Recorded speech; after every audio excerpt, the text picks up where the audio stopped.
Imaginen un planeta donde la Tierra ya no da tregua, terremotos diarios, huracanes que no cesan, volcanes escupiendo fuego sin descanso, donde cada amanecer podría ser el último. ¿Cómo se reorganizaría la sociedad? ¿Qué pasaría con los gobiernos, la tecnología o incluso nuestra moral cuando la supervivencia es lo único que importa?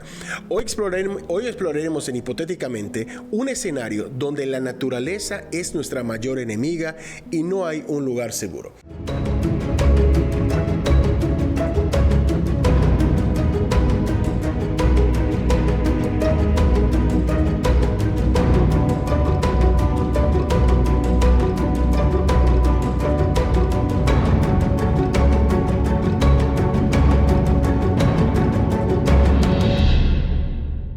Antes que nada, quiero dar la bienvenida pues a mi compañero y amigo Ángel Ancona y también a mi cuate Héctor Guarepo, que está por acá, especialista en cubrir este tipo de cosas. Los dos, porque los hemos visto cubriendo este tipo de situaciones desde el punto de vista de las noticias. Y ustedes creo que tienen bastante y vasta experiencia y han visto de primera mano, en primera línea, lo que ocurre cuando este tipo de situaciones ocurren. Así que ahí estamos en el tema. Pues más que hablar de algo hipotético, es algo que estamos viviendo pues en los últimos años. Acá en el Caribe, donde nosotros estamos, cada vez los huracanes son mucho más frecuentes, mucho más fuertes, porque antes así como que llegó a categoría 3, 4... y luego pasaban años y volvíamos a escuchar. Últimamente México y todo el Caribe, Latinoamérica nos han golpeado como que más seguido, pero igual hemos escuchado terremotos, alerta de tsunami, volcanes que de pronto están, o sea, no es algo tan lejano que la naturaleza nos está sacudiendo para decirnos, oigan, hace varias décadas que la están regando con la madre tierra. Sí, yo creo que es, como te comentaba, es un proceso de adaptación. No solamente, ¿no? En países asiáticos, también necesitamos nosotros en Latinoamérica estar preparados para eso, ¿no? Recientemente, vamos a hablar aquí de la península de Yucatán, dijeron que venía un huracán y la gente empezó a comprar y a comprar cosas que ni siquiera necesitaban, ¿no? Y no llegó. El famoso papel higiénico. Exactamente. Y de repente, cuando realmente venía uno, 24 horas antes fue que se dieron cuenta que estaba llegando y dijeron, no, ahora sí vamos a tomar las medidas. Yo creo que es un proceso, pero hablamos de eso que son muy vamos a hablar superficial en comparación con los tsunamis, ¿no? que suceden en Japón, ¿no? Vamos a hablar de terremotos catastróficos ahorita en Chile con esa falla de San Ramón famosísima. Entonces, creo que, pero ¿cómo se levantan esas ciudades? ¿Cómo se levanta Asia? ¿Cómo nos levantamos nosotros en Latinoamérica?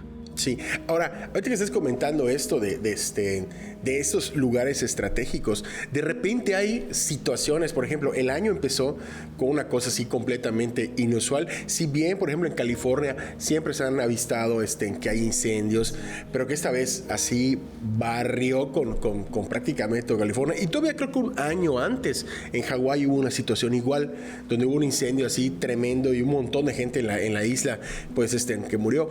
Ahora, ¿qué pasaría si no hubiera ni siquiera esa tregua de tiempo para levantarte? O sea, que estés sufriendo de un embate y venga otro, y venga otro, y venga otro. Porque es algo que, o sea, yo siento, como bien dices, Ángel, que nos puede pasar de forma muy, muy pronta esto, ¿no? Porque es cada vez mayor el calentamiento, las aguas, o sea, las temperaturas cada vez son más extremas. ¿Cómo se imaginan esa situación? Como comentabas, es muy distinto como vivimos un desastre natural Latinoamérica a como lo viven los europeos, a como lo viven los asiáticos. Siento que ellos incluso tienen todo igual una infraestructura, programas de gobierno, etcétera, para hacerle frente. Está muy la cultura de la prevención, etcétera, la tecnología. Y siento que para nosotros los latinos, sin politizar, pero como que no, parte de nuestra cultura, tú lo acabas de mencionar, viene un huracán y como que, puede ser. Ya minutos antes, unas horas antes, es cuando empezamos a correr. ¿Cuánto le cuesta al gobierno lograr trasladar eso? Siempre es un problema llevarlos a los refugios temporales. Y a mí, hace un año me fui a la Ciudad de México y me asombraba que todavía habían lugares que tenía su letrerito de del terremoto del 85 y dices, del 85, o sea, ¿cómo va a ser que todavía tengamos construcciones y que el gobierno no haya hecho nada? Pero igual yo creo que la población que no tiene esta cultura de, bueno, si es del 85, todos vamos a ver qué se hace, derrumbar, volver a construir, porque no hay tal vez los recursos, la cultura, no lo sé, a como tú decías que, y lo hemos visto, llega un tsunami a algún país asiático y 15 días, un mes, no pasó nada, como que no pasó nada, ¿no? Eso igual sería muy impactante para todo el mundo y lamentablemente se vería muchísimo la diferencia de los países asiáticos, europeos con el resto del mundo, no sé.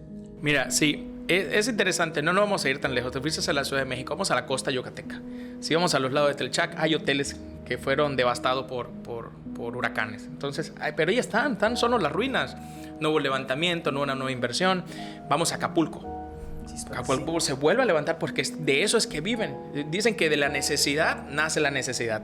Pero ahí están la costa yucateca. Todavía la gente pasa, no, esa casa quedó así por el huracán. Ese hotel quedó así pero ahí quedó en ruinas. Entonces, ¿qué hay ahí? ¿Hay nueva inversión? ¿Qué dicen los empresarios también? Porque la gente tampoco va a invertir en algo que va a saber que se le va a ir por completo. Pero siguen construyendo edificios, condominios. Quiere decir que sí se puede. Sí podemos seguir adelante. Entonces, yo creo que más allá de un negocio, también es una misión, un tema de visión que puedan tener.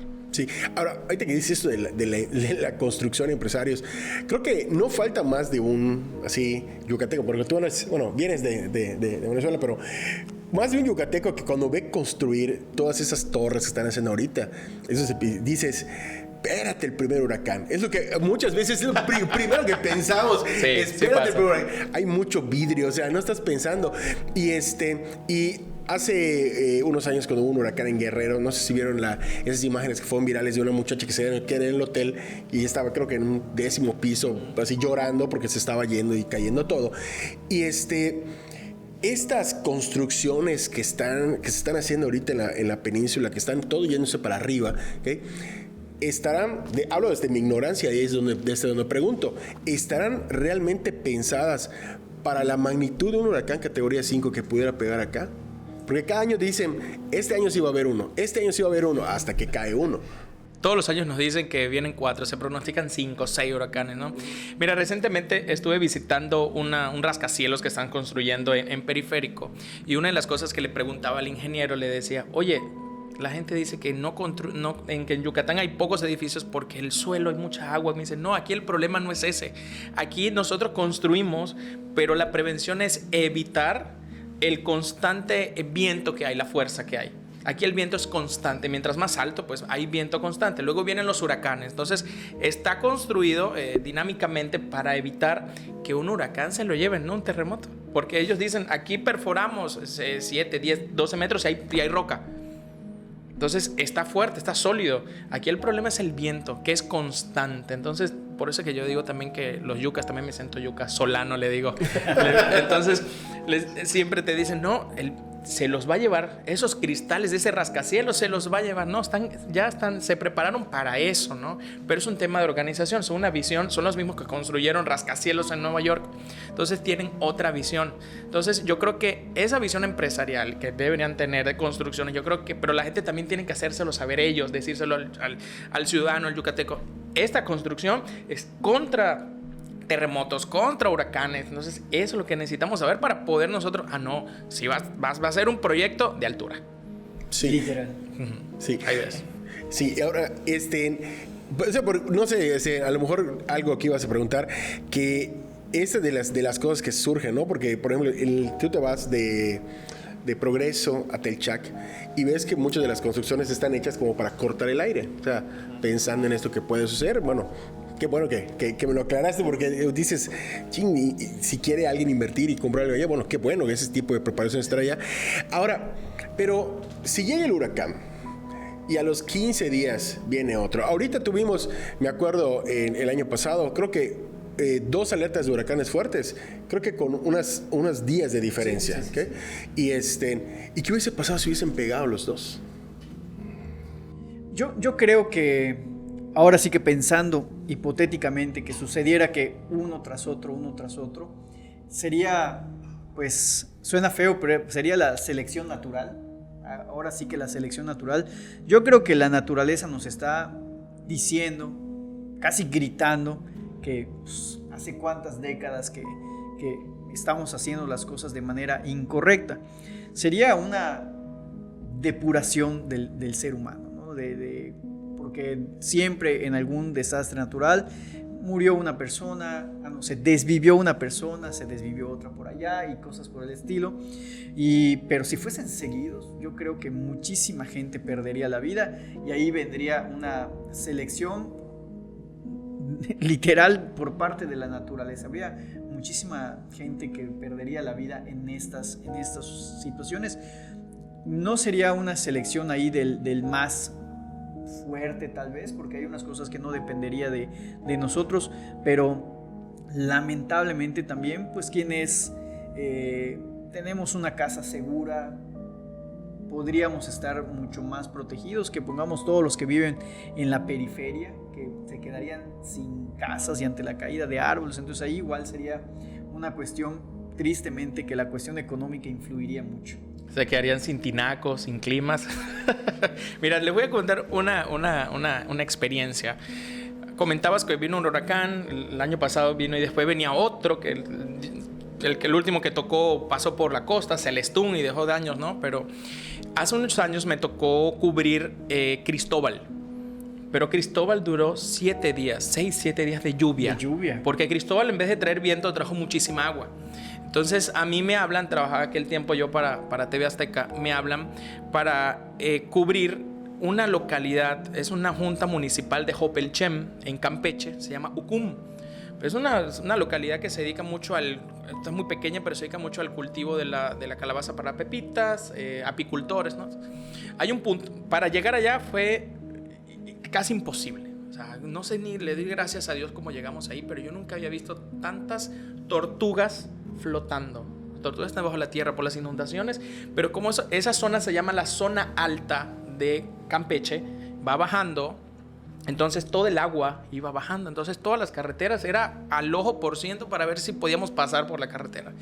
Bueno, para hacerse lo más corto, en un punto donde ya no pudimos pasar, tuvimos que pasar entre el agua, pero teníamos que cubrir hacer esa nota, teníamos que hacer ese reportaje, ¿no? Y ver cómo ayudamos a la gente. Cuando logramos llegar a la Junta Municipal de Ucum, era un silencio, pero era agua, todo era agua, pero había un silencio y se veía la gente, o sea, tú sientes, dices, no, es una catástrofe, ¿no? Entonces logramos visitarlos, logramos hablar con ellos, pero todo era un llanto, todo era tristeza. Ellos me decían, ¿no? No, amigo, aquí a las 3 de la mañana pasaban los puerquitos flotando, pasaban las vacas flotando, o sea, pero era impresionante. Entonces esa gente perdió todo, esas cosechas pierden todo.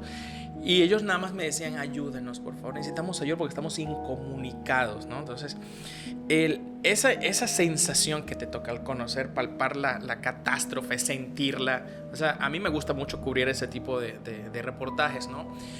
Hay que evitar mucho ser héroes, ¿no? Tenemos que evitar ser héroes porque a veces en huracanes, en terremotos queremos ser héroes y terminamos siendo víctimas, ¿no? Entonces es importante conocer eso, pero sí fue muy fuerte. O sea, y así me tocó vivir, les puedo contar experiencias en Río Lagarto, cuando vino Zeta, que estuvo con fuerza, eso vino con más viento, pero Cristóbal, lo que fue Cristóbal, fue muchísima agua. Mérida duró 6-7 días y no paraba de llover. Imagínate cómo quedaron esas localidades, cómo quedó Yaxcabá, cómo quedó Tecash. Entonces creo que no solamente cuando traen viento, traen agua, ¿no? Esas catástrofes. Entonces, Yucatán, montañas, tenemos cerros, unos cerritos que tenemos, ¿no? Hacia el sur. Entonces, pero no tenemos eso que nos pueda detener. Somos una planicie, ¿no? Entonces, sí, estamos muy propensos a ello. Yo creo que debería haber una preparación necesaria para poder enfrentar este tipo de situaciones. Gracias a Dios lograron salir, se levantaron nuevamente, pero y después...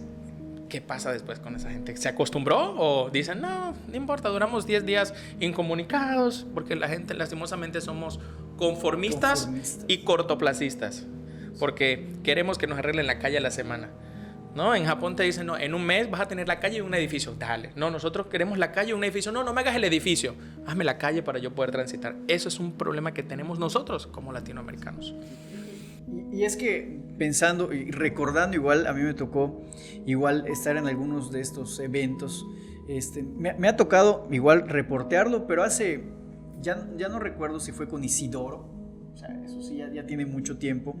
Me tocó estar en un apostolado, donde días después seguíamos yendo a Tikul, a Oshkushkap, en camionetas para seguir llevando frijol, arroz, y se nos complicaba. Me recuerdo como un tramo donde estacionamos la camioneta y nosotros cargábamos los costales de frijol y entre el agua lograr cruzar, y había gente que te esperaba, ahora sí de la comunidad, para seguir trasladando esto. Pero yo recuerdo que fuimos casi una semana después, y ellos, como tú dices, queremos comer, queremos que no está llegando nada.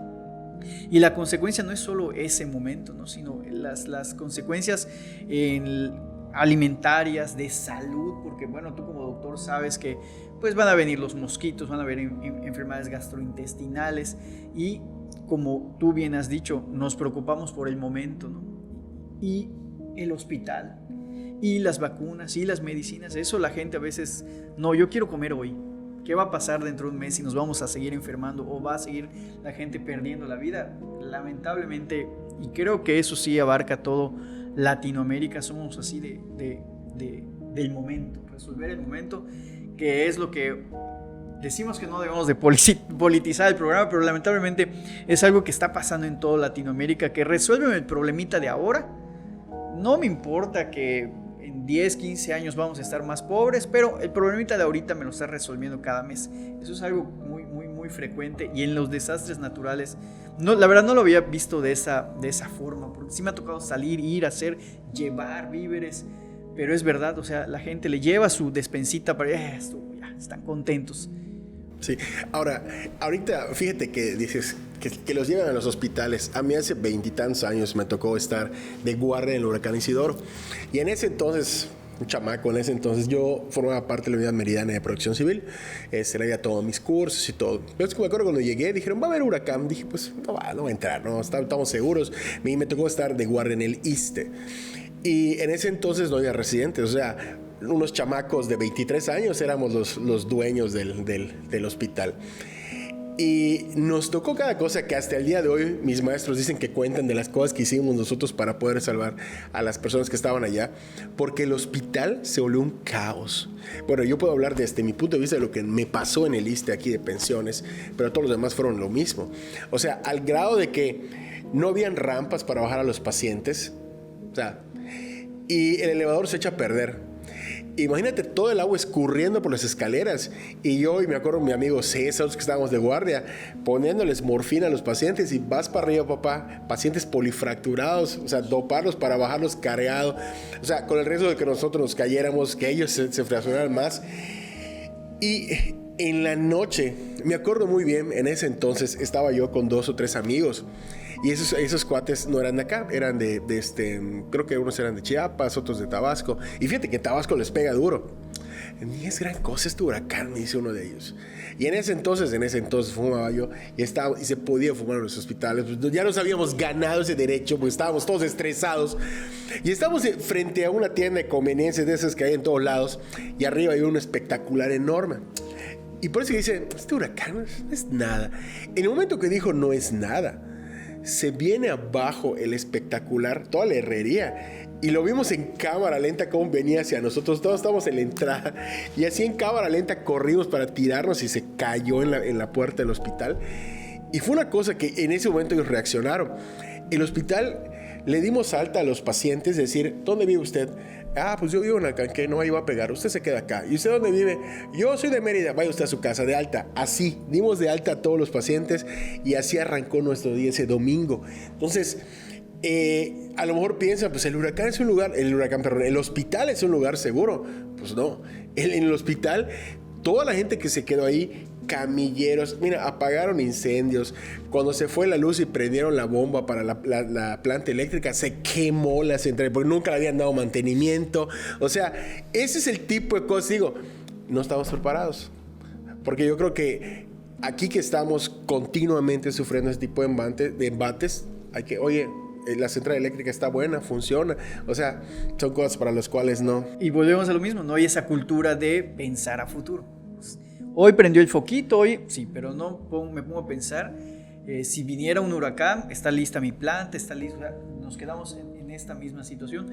Y ahora vuelvo a lo mismo, ¿no? Los que tenemos una casa segura, pero efectivamente, y los hospitales y los equipos, y si no hay energía, entonces ¿cuánta gente necesita de un respirador?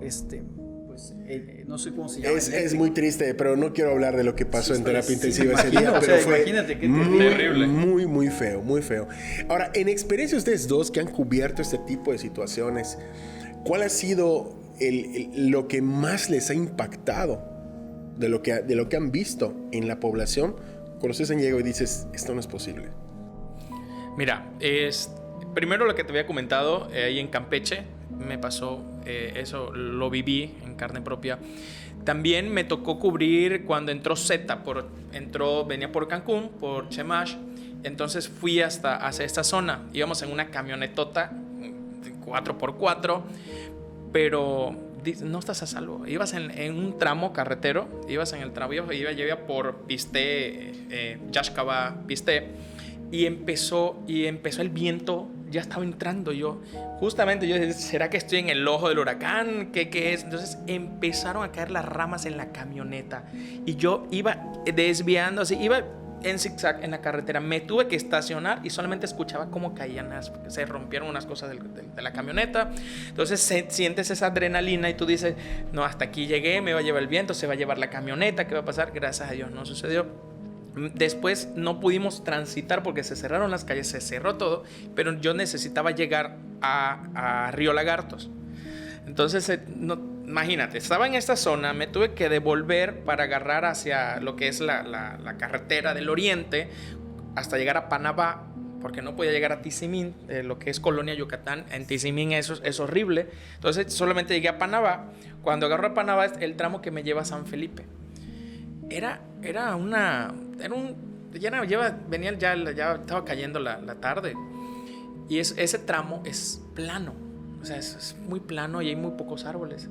Y todo el agua que viene del sur, del estado, cruza, baja por ahí porque va a caer ahí. Por eso es que ha sido muy golpeado el puerto de San Felipe, Río Lagarto, Las Coloras, toda esa zona. Entonces, ver que no había carretera, ver que no podías pasar árboles, la gente llorando, sufriendo, buscando, cargando lo poco que tenían. Tú decías, oye, no, o sea, es una bendición que estemos nosotros bien, ¿no? Pero esa gente que perdió muchas cosas, que perdió el poco cultivo que tenían. Entonces, eso sí me pegó muchísimo porque nos dijo el de la SCP, porque a cada rato, de sentido contrario, venía la grúa de la SCP trayendo carros, sacando de lo. Nosotros tenemos una camioneta. Yo creo que su camioneta sí pasa. Híjole, pero yo necesitaba llegar a Río Lagartos, dormir esa noche ahí porque íbamos a amanecer ahí cubriendo, porque ya supuestamente por ahí vas a pasar. No dormí toda esa noche. El ruido de las láminas de zinc de las casas de ahí es un sonido, es un ruido que se te queda por siempre. Ese sonido constante, no sé si lo hice bien, pero ese sonido. Ahí le decimos edición, efectos especiales. Entonces, ese sonido, eso se te queda. Pero el golpeteo de las láminas de zinc y un silencio, lo que nadie se fue. Ahí la gente se quedó amarrando su lancha, curando. Pero eso era desolador. Pensé que estaba una película de La Tormenta Perfecta, te lo juro. A mí me ha tocado previo, creo que igual en ese me tocó ir cuando estaba en otra televisora. Fuimos dejando camarógrafos en los distintos puertos. Y ya dejamos en Telchac, creo que en Silán, luego por Telchac empezamos a regresar y luego ya el último tramo era llegar hasta Progreso. Y es impresionante que ya ves la hora y que te están diciendo en tantas horas ya debe de llegar y nada más ves en tu retrovisor el cielo, como así te envuelve un cielo negro y empiezas de pronto en tu vehículo a sentir que te está moviendo el aire y estás viniendo y de pronto empiezas a sentir cae la lluvia para. Ese momento es cuando dices chíspales, porque me acuerdo que en esa ocasión no me tocaba ir, pero dijeron, ¿quién puede? Y yo dije, yo voy. En ese momento dices, ¿por qué me ofrecí? El año pasado me tocó estar en Celestún y también, o sea, me acuerdo que acá me dijeron que me lleve la camioneta, pero igual por tiempos me fui en un Versa y ya llegando allá y empiezas a cruzar donde ya estaba inundado, igual dije, ¿por qué no me vine en la camioneta? Pero lo más impactante es cuando ves a esas comunidades. las personas de la tercera edad que no dejaron sus casas y que te dicen, no sé cómo le voy a hacer, papito, pero ahora sí que no tengo, porque sí te hablan de que qué voy a hacer ahora, mis gallinitas se las llevó, ya no está mi cochinito, lo que estaba sembrando para eso, o sea, y ves, esa parte es muy, muy impactante y es cuando dices, pues gracias a Dios tengo una casa segura, gracias a Dios pues voy a regresar y ellos no saben qué van a comer mañana.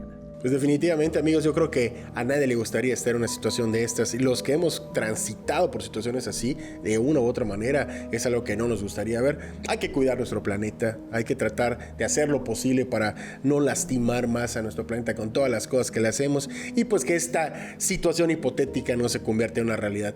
Y bueno, nos despedimos de este episodio de Hipotéticamente Hablando, donde lo hubiera, sí existe.